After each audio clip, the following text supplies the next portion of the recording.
Let's take a deeper look at what are experiences and also what are not experiences on Airbnb. For Airbnb experiences for hosts, you do not need to host in your home. You can host anywhere. You can share your hobby, skills, or expertise without doing it in your house if you want to, or you can host it in your house. For guests, you don't need to stay in an Airbnb home.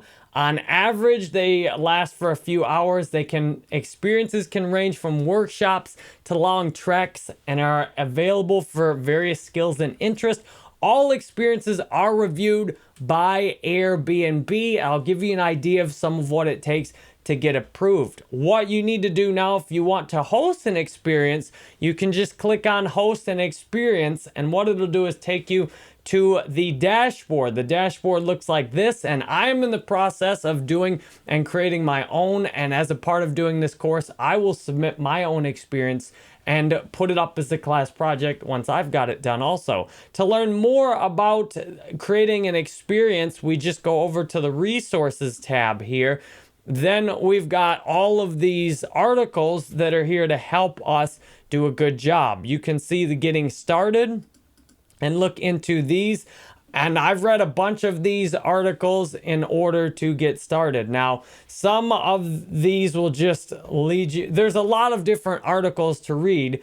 There's the why host an Airbnb experience, what are Airbnb experiences, and there's a lot of these blogs. For example, you can get a better idea of what an Airbnb experience is. I read one of these articles pretty quick getting started. You can see Airbnb has certain things they want. Hosts share their insider knowledge with guests and give them behind the access scenes to people, places, and activities that guests couldn't typically find on their own. This has stood out to me in submitting my Airbnb experience and reading what the help literature has said over and over. The key thing they want is insider knowledge and something like behind the scenes access, especially to things guests couldn't typically find on their own. That's why I'm hosting an experience in my home video production studio, because this is a one-of-a-kind experience. There's very few contexts where you could get access to a studio like this, and there's none in the world that are just like mine with me.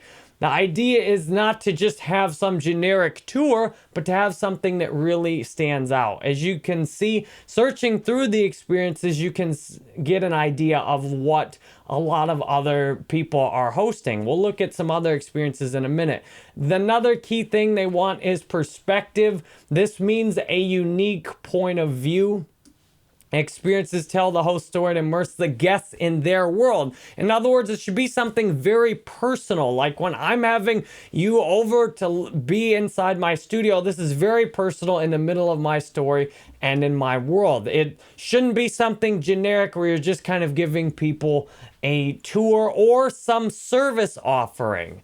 It's not, as I've read in one of the help articles, it's not a service offering. It needs to meet these 4 criteria. So you've got access, perspective, and then participation. The idea is not just to passively observe something, like maybe a football game, but participation where you can actually meaningfully engage in the experience. When I'm setting this up for my home studio, people will be able to actually record a video in it if desired.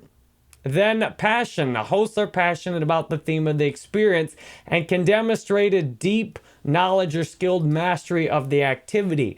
Therefore, if you want to host something, you should have put a lot of time and energy and effort into learning it and be very good at it. It's not something that you want to just try out and not have any previous knowledge with, which makes it ideal because almost all of us have something we're really good at.